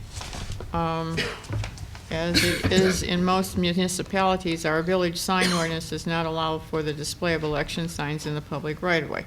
Placing signs on private property with the property owner's permission is 100% legal. When the village staff finds, and this is the part that I'm zooming in on, when the village staff finds an election sign in the public right-of-way, staff will make every effort to contact the candidate in question that same day and give him or her 24 hours to remove said sign. If the sign is not removed in 24 hours, village staff will remove the illegal sign. So, you know, there's something to think about there. What do we do with the signs when they do get in Right. the right-of-way? That was what I was used to in a previous community. And after the village board discussed this the last time, everybody basically let it go. And the direction to staff was not to aggressively enforce that ordinance. So it has not been aggressively enforced. Now, the thing that we do, like I was just speaking with John about it today, and Joe, did I lose Joe? What we do is, like right now, there are still political signs up. So now that we're a little bit past the election, John will contact those candidates and ask them to remove them. If they don't remove them, then we go ahead and do it. That we've always done. But after the last time the board discussed it, there just didn't see, I think that Trustee Nemec was the one who kind of drove that discussion the last time. And then after Kerry Horvath explained about having to treat the signs equally, we were not given direction to enforce it to the letter of the law, so we haven't. Okay. Okay, is there anything else? Okay, then we go into the discussion of proposed ordinance amending the village's animal control ordinance. Mark, would you mind going over what you've written on this thing so far? Sure. The tragic slaughter of a small dog by a much larger dog brought before the need to examine the village's animal control ordinance. Like many ordinances in the town, the animal control ordinance is taken verbatim from the Will County ordinance. There was nothing in that ordinance to deal with how to define and regulate dangerous dogs and vicious dogs. proposed amended ordinance defines both dangerous dogs and vicious dogs and establishes certain requirements in order for someone to keep a dangerous dog. A dangerous dog is a dog that has, without justification, he has acted in a menacing manner. The question of whether the dog is a dangerous dog will be determined by an animal control group. And the animal control group consists of a representative from the Will County Sheriff, the village's animal control officer, and Joe, who's the third person? We have the Will County Animal Control Officer and our code compliance officer. Code compliance officer. So there'll be 3 individuals that will make that determination whether the dog is dangerous. If the dog is dangerous, when that determination is made, and the owner is dissatisfied with that decision, they can file a complaint for administrative review in the Circuit Court of Will County. Once that determination has been made, the dog must either be kept in the owner's residence, if the dog is outside the residence and on the owner's property, it must be kept in what's called a confinement structure, which is defined in the ordinance. And if the dog is off the owner's property, then the dog must be kept on a leash no more than 3 feet in length and muzzled. In addition to those requirements, the dog is going to have to get an identifying microchip. He has to be sterilized, and the owner will have to provide the village with proof that he or she has obtained liability insurance in the recommended amount of $100,000 to guarantee against any, in the event that the dog bites or attacks someone, and that there's sufficient insurance to cover those claims. Aside from the dangerous dogs, there are vicious dogs.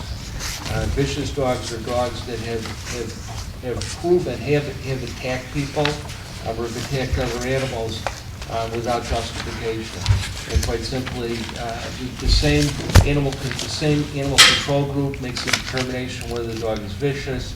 The same administrative review process applies. If a dog is determined to be vicious, it must be removed from the village.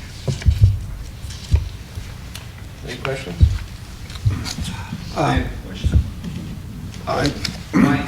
I just wanted to add also, this ordinance does update our animals running at large, that portion of that current animal control ordinance.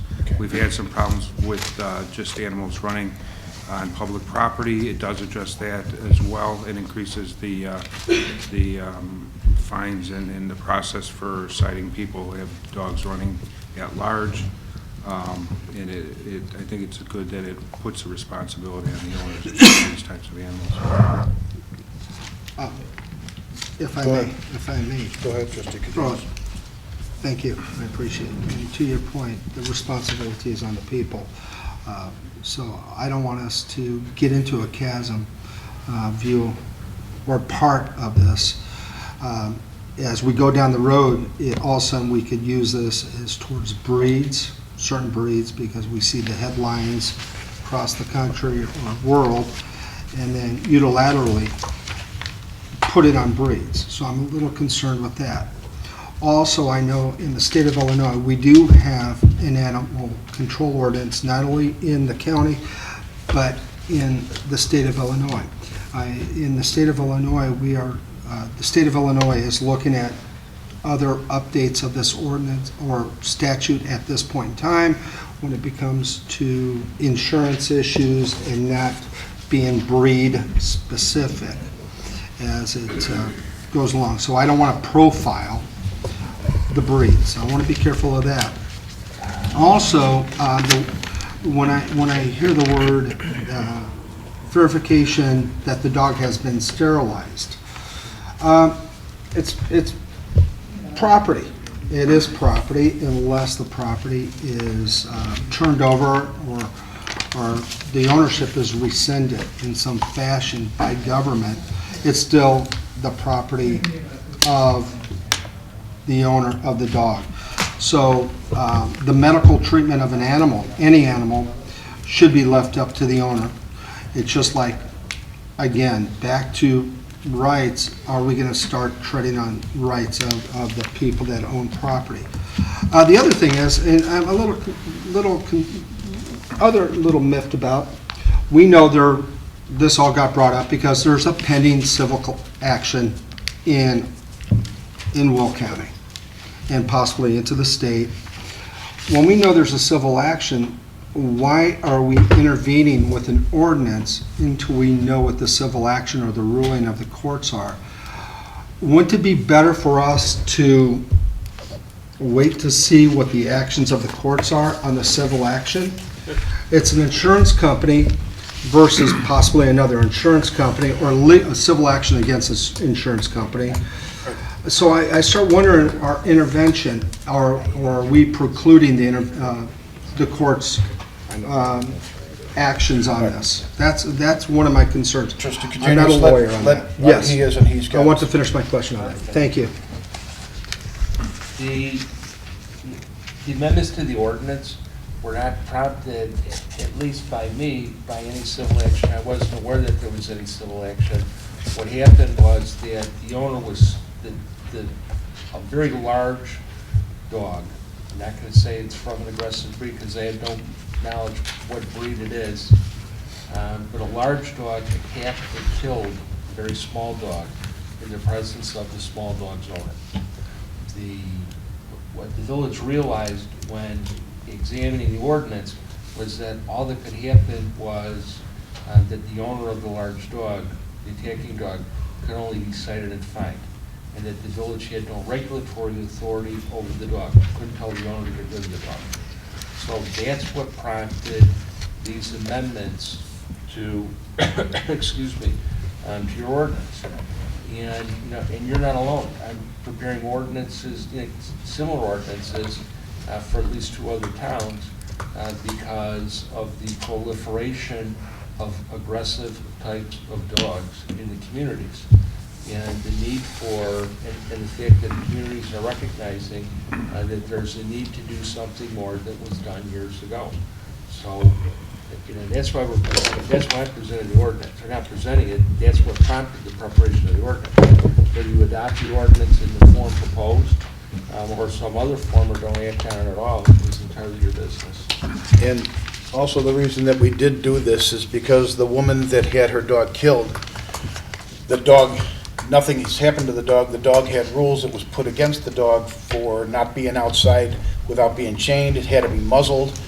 They've gotten a couple tickets already for the dog not being muzzled, not being chained, and this woman is afraid to walk out of her door. So I feel very bad for the woman. I feel bad for the neighbors that are around in the area. I feel sorry for the small dog. I feel more sorry for the dog, she's gone. But the whole thing is, if you've got something that there's a problem, if it was a human being that did it, we'd do something about it. But because it's a dog and it's property, we're not gonna do anything about it. We're gonna let anyone out in this audience get bit because of it. So it's done strictly for the protection of the residents, their pets, their children, and the owners. Who knows if if the dog turned on something, they say the dog gets blood once and it's gonna go for it again. So why would we take that chance to see if it happened? What we're really trying to do is put safeguards in place once we have an incident with certain dogs, and put safeguards in for the rest of the residents around that area. I'd like to make a comment. No, I would like to make a comment. I would like to keep the verification of being sterilized, and we're not treading on property owners' rights, because any dog owner or any breeder knows if you don't neuter or spay a dog, that makes them a little bit less vicious. A vet will tell you that right off the bat if you're having any kind of situations. Doesn't correct the situation, but it helps. Well, again, regarding the property owner's rights on that, and spaying or neutering a pet, yes, every dog that I've ever owned or been around my family has been either spayed or neutered, animal that we've had. I do believe that we need to protect the public. or other animals from viciousness things. But when I'm worried about, again, when I see in this that a trait or characteristics and are generally known, that's left to the imagination of who sits on the panel at that time. And that's what worries me a little bit, because then it could be, I don't want it to be breed specific or general on that. That's the only thing I'm saying. That's my only thing I'm saying. And the ordinance is not breed specific, It's it's, on one-to-one it basis. deals with the actions of a particular dog. The decision is made by a three-person panel, and again, if the owner doesn't like the decision, the owner has the right to take that record up on appeal on what's called administrative review in the Circuit Court of Will County. And theoretically, that decision could end up in the Illinois Supreme Court.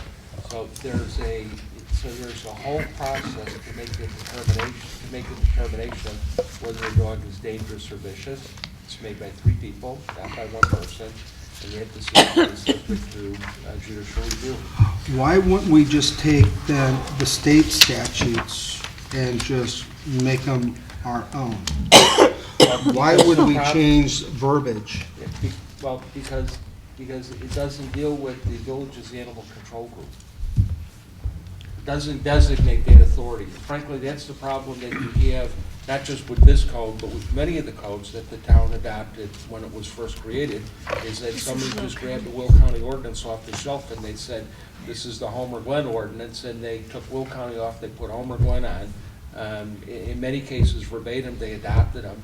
And now, we're looking at them in the context of preparing the first village code, and they simply don't make sense. And this is a classic example of an ordinance not making any sense. Okay. And I'm inclined to agree with the premise of this. I am inclined to agree on that.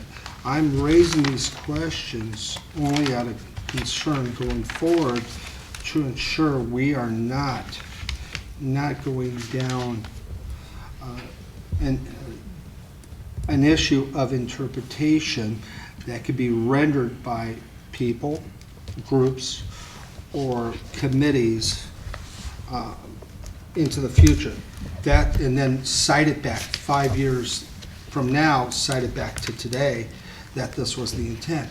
This is why I'm asking these questions, because there's been headlines over the number of years about certain breeds of dogs, and they've gotten bad press, but yet I know owners of these certain breeds of dogs that swear by these dogs, and I'm not saying they're in Homer Glen, I'm saying throughout the country, swear by these dogs as great family pets. So I don't want to be breed specific. I want to make sure we don't go to that unknown and then revert it back to words and terminology and verbiage that could actually cause these situations into the future. Well, That's what I don't want to profile. The ordinance as presented is not breed specific. It doesn't mention any breeds. Okay, I just want to ensure that. It is an occurrence specialty. Get a comment.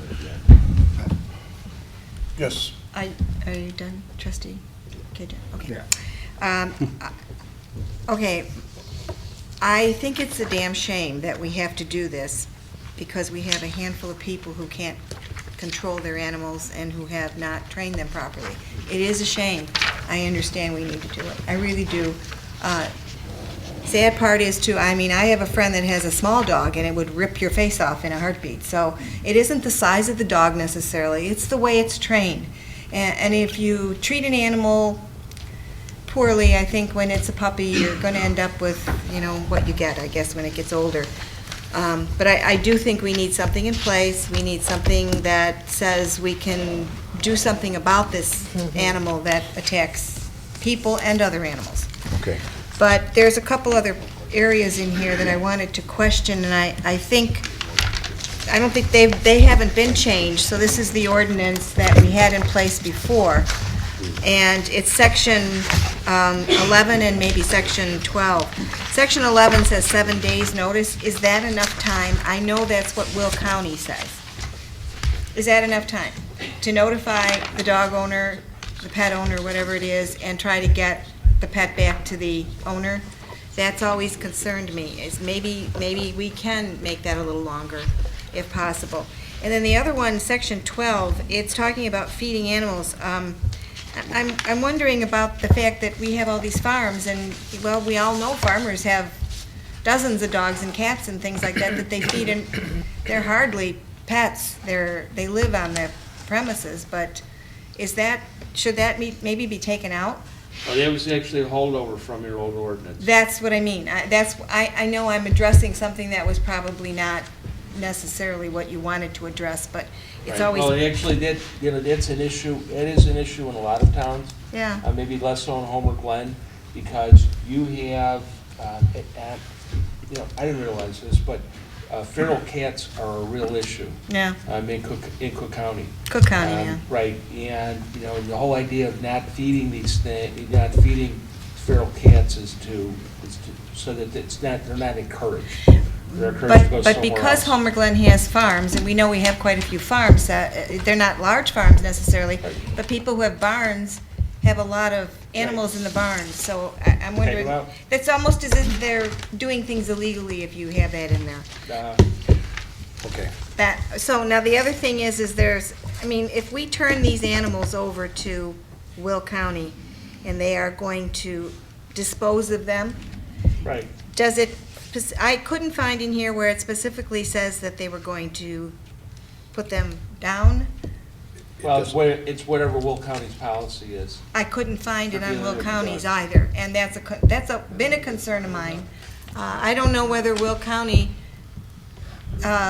gives animals to a testing facility or something like that, and that would be something that if I we could could, check with Will County. if we and see could write it in here so that they can't do it.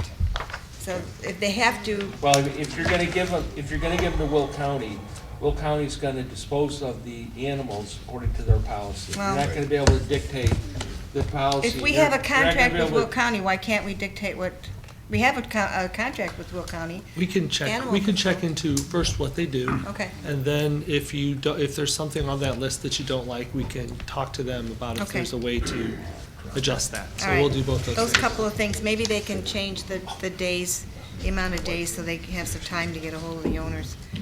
I know that there are people in this community who have lost their pets to the county and had a difficult time trying to locate where the pet was, and the pet was put to sleep way before. So trustee Yukich, maybe just because I know you guys want this on your next agenda, so could on number 12, trustee DeVivo is suggesting that number 12 come out. That's fine. Is there general agreement? Maybe you could go down the line? Trustee Sabo, you okay with that? Definitely. Also, I agree with trustee DeVivo on the 7 days' notice. I had questioned that before. It's really a very short time, and that's supposed to be mailed. By the time someone gets it, they won't, the situation would have been taken care of. Why doesn't everybody just send their comments to Cam, or you've got my email? It makes it easier if we quickly do it here, because And then there's they just a can few put things. everything in place. So trustee, you go down the line, trustee Yukich, you want to go down the line and just on number 12? What do you want, 14 days? Yes. Okay. Okay. Trustee Do you Catanius? agree, trustee Yes. DeVivo? Yes, with the tone. Back to trustee DeVivo's point is, with the county, is why can't we work in cooperation with the county so we're all on the same page here?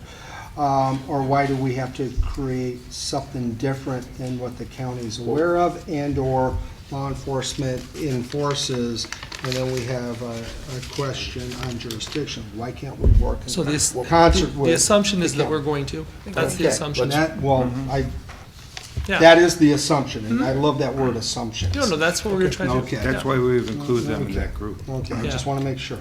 Okay. Okay. So are you good with change? 14 days, I don't know, it's thrown out there on 14 days, yes, okay, I'm fine with 14 days. Okay. Trustee Without the Sweet? study of it. I'm fine. And I know trustee DeVito's fine, and I'm fine. Okay, and we'll talk to the county about all those things too, okay? Make sure that they're on board with it. Very good. And then your goal is to have this on the next agenda, right? If we could. All right. If we could, because it'll make it a lot easier Right. for the unfortunate residents going through it. All right, my question is there, no, it's only during public comment, I'm sorry. But we will talk to you about it afterwards. Is there any old business? And I do have one thing. Is there anyone else that has any old business? Okay, the only thing I have is, I've had a few businesses call me and tell me that they have to move their sign on 159th Street due to the setbacks. And with them having to move their sign back, that's a cost that they have to incur. When they move their sign back, now the village is asking them to get a survey of the property so they can gauge where the sign would go. The state has put in pins of where their property ends and where the property owner's begins. So if that's the case, a survey's already been done by the state, why are we making some of these business people pay, in some cases, $4,000 for a survey that we basically already have? This is unjust to them because they're not the ones that are deciding they want to move their sign. It's the state because the road's being changed. So what I would like to do is I would like to get a consensus from the board that any business that is on 159th Street right now not have to get the survey done because the state has already done one. That saves them the money there. And I think that we should, instead of charging any variance, eliminate the variance. Okay, so the requirement for a plat of survey, which is very common in all communities for signage, is in your ordinance. It's a requirement that you've had from day one. So every sign that's been put up in this town has asked for an accurate plat of survey from that property owner. So And they have one from the state. So that, no, actually, no, that's not my understanding at all. The state, what we require is that the property owner provide us with an accurate survey. If they're able to get that from the state and provide it to us, then they're good to go. But they have to do it. We don't do that for them because it's their obligation to prove that what we have is an accurate plan of survey for their property. Right. So that if they can get that from IDOT at their closing or another time, then they can provide that to us. But I don't think that what they're Can I have your pictures? I don't think that what they're going to get is a plat of survey for their property. Georgia, I want your pictures. They might get a plat of survey for the parcel that IDOT purchased. But if we don't have an accurate plat of survey, then we can't tell if the sign is the right distance or the parking lot or anything. We require plats of surveys for numbers of things. We can't tell if it's, well, let me finish if I could. You can. That's what, give me 1 second. George, can I please have your papers? Government makes everything so difficult and so costly. This is what the state put in. It's a stick. That's saying that's their property. So you can't go any further back than that. So, wait. No, I know, I've seen them. If you go stake to stake, here's your property line. You know that you have to go circle on a feet. You know, and and it's a $4,000. So what it is? George, what we're I'm trying to with do you, is but save the guy some money. CED's been because there's taking gonna this be up so for many- several months. Okay. I don't even I mean, know. there's a legal description that the state of Illinois has provided. I have my old survey, Right, the trouble but with it the, doesn't show the property that's been taken. right, I don't want to be painted as a bad guy here. The village ordinance requires an accurate survey. And I am That's what the village asking ordinance for a requires, so. consensus from the board to eliminate it for the owners that have the signage right now, because this is an undue charge, unjust charge to the property owners when they don't have any control over it. The state is coming through and telling you what they're going to do. If they're putting the stakes in and they're saying this is where their property line ends, our ordinance says what the numbers are supposed to be after that. We still can follow our ordinance off of the state's line. We won't have an accurate plat of survey though, just so you understand. That's the challenge. So I would like a how does- consensus from the board. Well, maybe what you're saying is we need to amend our ordinance then and take it out. If that's the case, then propose that. But I think that, I would think you would want to get a plat of survey. I mean, didn't the state compensate you for what they took? And maybe in that, there's, I mean, 4,000 does sound like a lot of money, but I'm sure, you know, you're not gonna ever be able to sell that until you get a plat of survey. Nobody gets a loan on anything without a plat. Things are gonna change. All I'm saying is. I don't think that the line will change. Once you get the plat, the new one, where it has where your property lines start and stop, that'll be it. You'll have one in your file, and anytime you have to give it to for loans and anything else, when you borrow money on you have to have a plat of survey. You can't even borrow against that property without that. So that's what I'm saying, I don't think our ordinance really is out of line by asking for that type of information. Highway Department I had to get that when I was trying to help them get their sign. It's Everyone just, does. Okay. yeah, I'm it's not just what we saying do. that the ordinance is wrong. I'm saying that what is happening right now is you are taking business owners that are still trying to get out of a recession to be able to get something that they had no choice on. They had a plat of survey, the state took property back from them, which the state caused it, they gave you the lines, The state it's should right give it there. to them, I right? can't see why we cannot work with the businesses in there. I'm not saying it's carte blanche for anyone that comes in. If anyone comes in, obviously, they're gonna have to have a plat. But if someone has already owned the property, we had a plat on it, we know the state took X amount of dirt from them, they've got stakes right there saying where they go, why are we not giving them a break instead of saying, you know what, give us a 4G? Is there another way to give them a break? I mean, maybe that's not Well, what we should be I- doing. I don't- Maybe it's another way. Because I'm not comfortable with village- that from a legal standpoint either.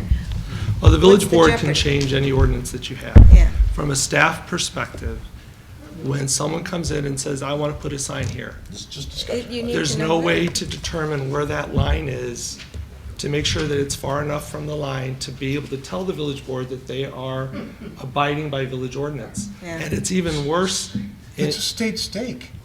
The So state you're, put so the you're stakes asking in. this, you're asking staff to go out and locate stakes every time a sign is put up, so take No, the no. liability. This is just for the businesses that have to move signs. There might be 4 or Yeah, but 5 places. When we, okay, I'm sorry, it's just, I'm trying to figure out from a staff level how you ensure that village ordinances are abided by in terms of distance from.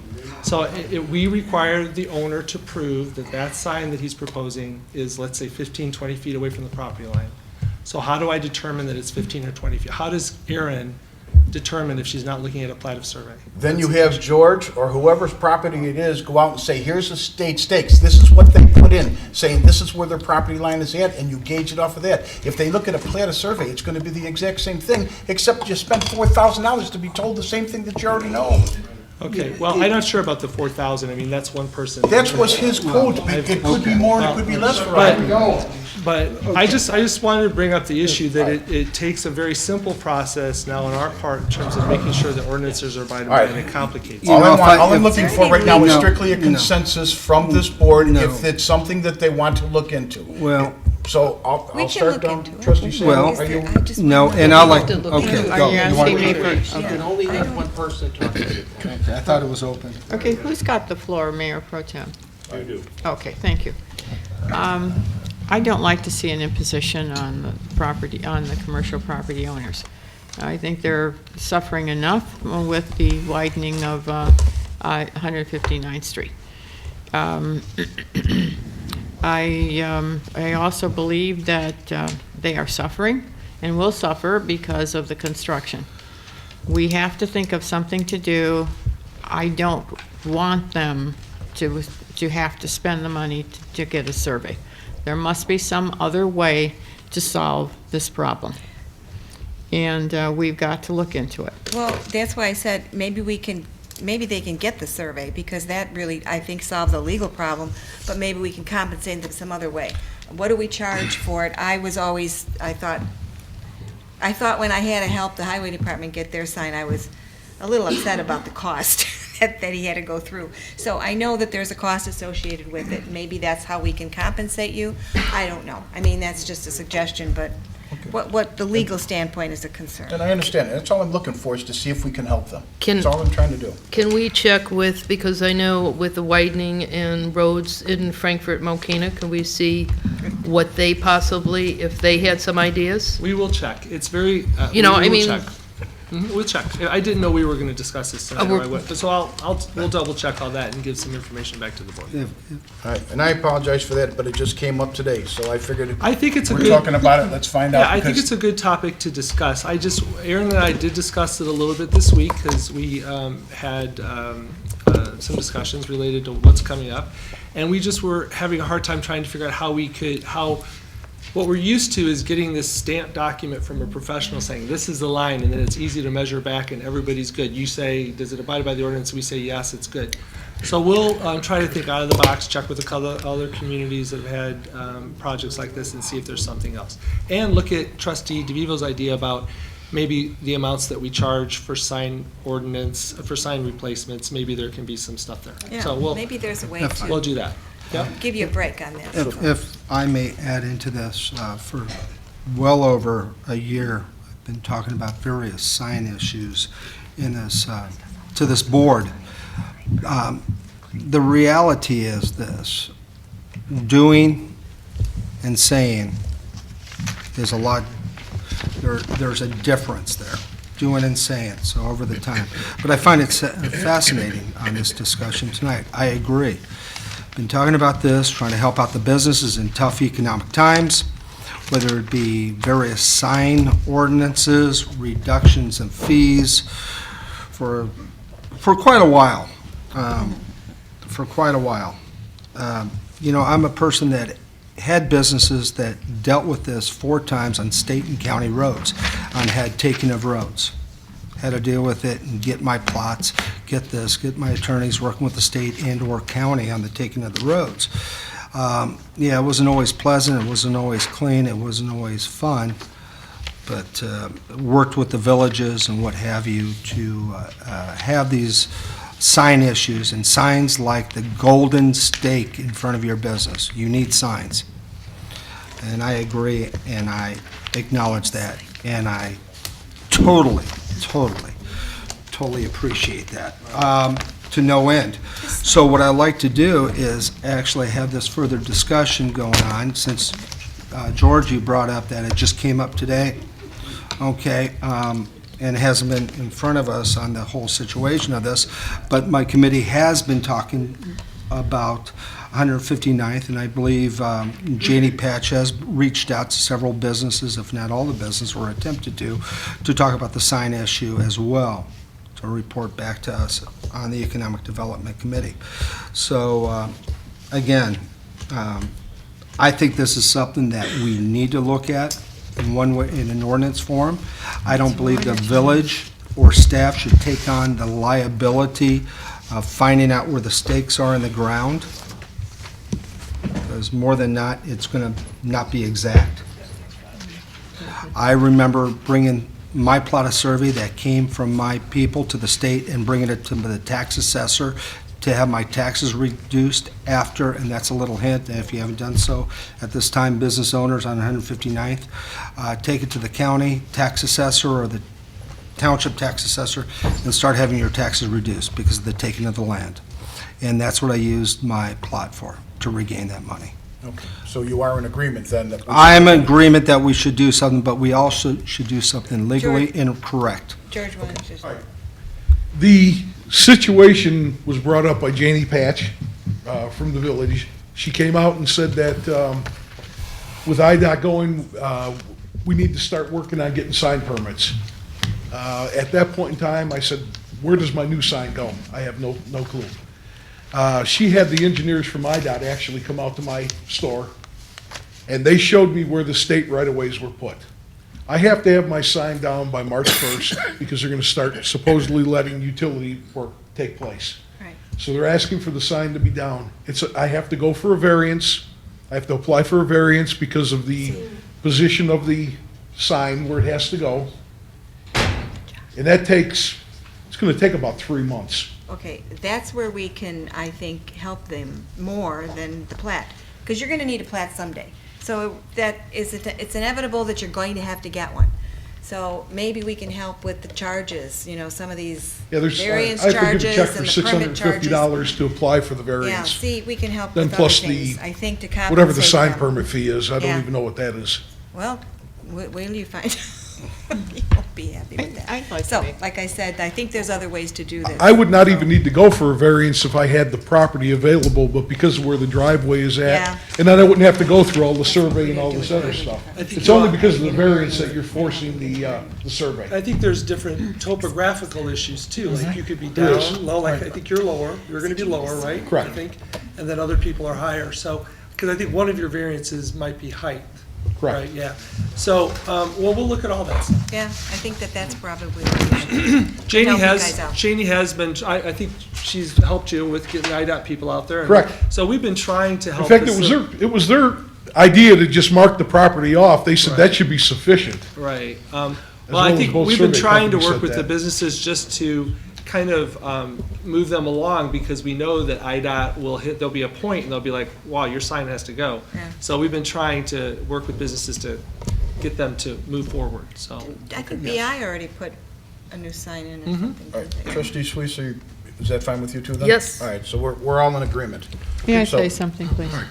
Go ahead, Margaret. This is really a hardship on these property owners. It's nothing self-imposed at all. And so Mr. Murch is saying that he has to pay $650 for a variance, and then he has to pay for a sign permit. I mean, I disagree with that. I think that this is where we should just eliminate those costs. It's not their decision to move the sign.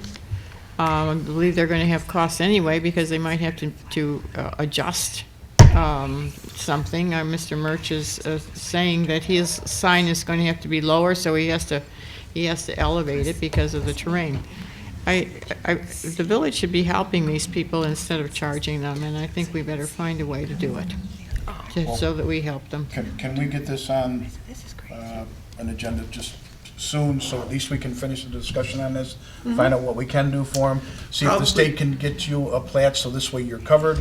Right, probably have, gather some information together, probably do a workshop on it, just so we can, and then follow up in December. All right, but the only thing we got though is, like you said, he's on a time restraint because Oh, I March know, 15th. we've been driving it with people, we're very well, yeah, we're really. So that's why I'd well. see if we could for the next meeting, that would be great, because this way at least we're not putting a rush, because it's gonna get to the point where it's frozen, they can't even put the cement in to put the sign in, and March 15th or March 1st, whatever the date is, we'll be here.